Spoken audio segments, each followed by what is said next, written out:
Angeles, iHeartRadio, Fox Sports Radio, and FS1. Jeff Garcia is coming up this hour. Three-time Super Bowl champ Troy Brown, former Patriot, will be joining us this hour. Joey Taylor is joining me right now. Joey, how are you? Doing great. How are you? Good. People coming up to you, probably. People coming up to me now and saying, who do you like in the game? I had a speaking engagement yesterday. One of the things I talked about in my life covering sports, this has always been true. The fear of losing more often drives successful people than the joy and the jubilation of winning. I covered Jerry Tarkanian years ago at UNLV. He could remember every loss in his career from 20 years earlier. The timeouts, the missed shots. Wins for Jerry just became blurred. Tom Brady talked about losing to the Philadelphia Eagles, and it sounds a lot like what I believe to be true. The losses hurt more than the wins are great.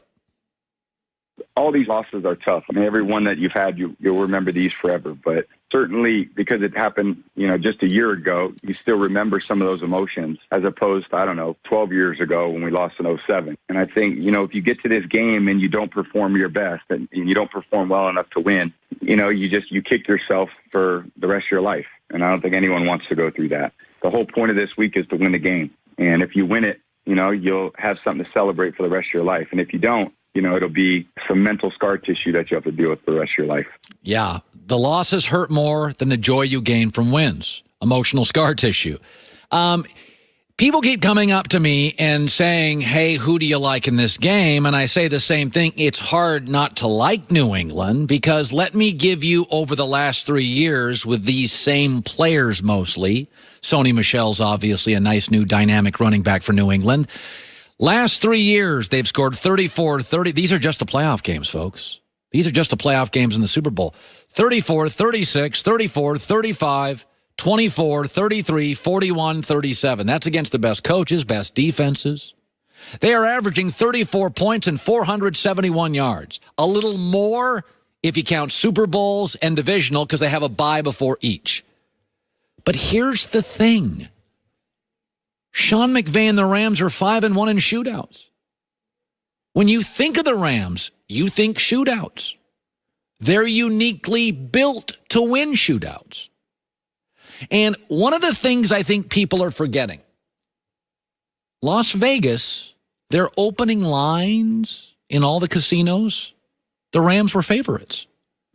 They had to shift the line because now 83% of the bets from the public, the masses, are on New England. But the opening line was Rams favored.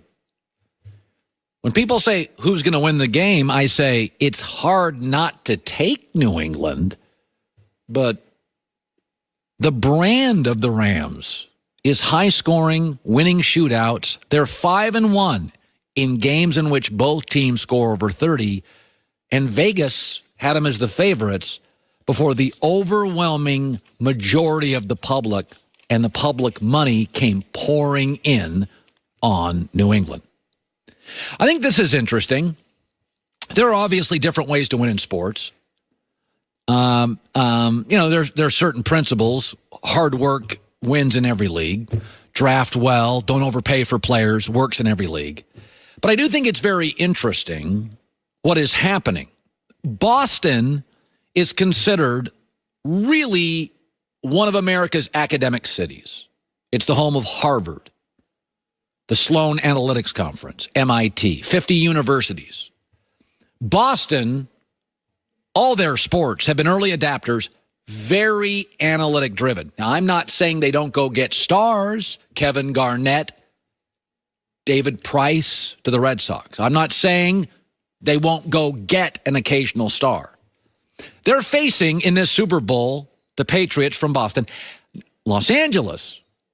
Now, I'm not saying Los Angeles doesn't care about analytics. The Dodgers are very analytic driven. But the Dodgers go out and get Manny Machado, Manny Ramirez. Rams are star-driven. We all know about the Lakers, LeBron, through the years, Anthony Davis. What we have, not only in this Super Bowl, but what we're seeing now in the big three in America, Patriots, the academic city against the Rams, glitz and glamour. Red Sox just played the Dodgers in the World Series. And the Celtics, favored to win the Eastern Conference, were in the Eastern Conference Finals last year. And here goes Los Angeles adding, and they will over time, Anthony Davis and maybe more stars. There is more than one way to do it. And what's interesting to me is that Belichick is really the perfect fit for New England. No such thing as star treatment. Tried to trade Tom Brady, wanted Gronk out of town. He's perfect for Boston. Their analytic-driven culture over stars. And Sean McVay, similarly, is perfect for Los Angeles. He's one of the stars. He's one of the guys. He's very pro-player.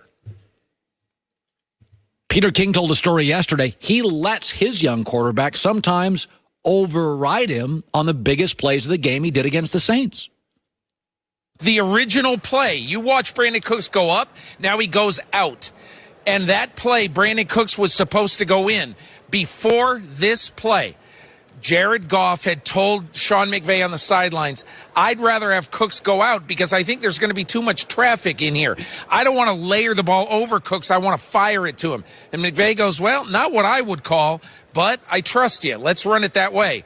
And McVay told me on Friday, that is a perfect example of what I like to do. I want my players to understand that I'm going to listen to them. And if they make sense with what they want to do, I'm absolutely going to consider it. This was an example of why players love playing for Sean McVay. Players in New England tolerate playing for Belichick, who squashes personalities. Players love playing for McVay, who's fostering personalities, who wants Wade Phillips, who's got a big personality. Their punter's cool. I listen to my stars. I'll take Ndamukong Suh, Marcus Peters, Aqib Talib. So what you're seeing, Boston does it their way. I mean, heavy analytics, they'll dip into stars reluctantly. Los Angeles, they'll do analytics too, but they love their stars. Both are working, and both coaches are perfect fits for the cultures that have always embodied their cities. Good to have you in today. Jeff Garcia and Troy Brown will be stopping by. Anthony Davis Lakers stuff is, there's just a whole bunch of information out there. I don't trust a ton of it. I said this to start the show. A lot of times stories break and they're exciting and they're fun, but I have sort of a kind of a low trust level on what I'm reading and what I'm hearing. All you need to know about Anthony Davis and LeBron, this is really all you need to know, is that in September, Anthony Davis signed with Clutch Sports, who represent LeBron. Check. That was the first thing. Then Anthony Davis, and you knew it was coming, had to announce eventually to his team, I'm out. He just did that. And I believe this will come probably sooner than later, is Anthony Davis saying, I'll only play for the Lakers. 2 out of 3 boxes have been checked. I'm told the Lakers would like to get this done sooner than later. Trading deadline's coming up, February 7th. I'm told they'd like to. I'm also told by people I trust, they love Kyle Kuzma. They still really, really like Lonzo. And they don't want to give up everything because they worked hard to draft, scout, and build these players in this roster. And they like this roster. They just want another piece. So I don't buy this. They're giving up everything to get Anthony Davis. I don't think they should give up everything to add Anthony Davis. I think they should fight like hell to keep Lonzo Ball and either use him or use him later to get another piece, preferably an elite shooter. So a lot of information out there. I'm not saying it's all misinformation. I'm just saying I don't trust a lot of what's out there. Jeff Garcia, a 4-time Pro Bowler, joins us from the Super Bowl coming up. Big Valentine's Day coming up. I know you could go to the supermarket and buy chocolates. That'll go over great. Or you could do something more thoughtful. Why don't you rethink what a Valentine's gift can be from Tommy John, the most comfortable men and women's underwear on the planet. Unexpected, but genuinely needed. Redefining comfort, men and women. Feather Light, moisture wicking, no pinching or bunching. They've sold over 6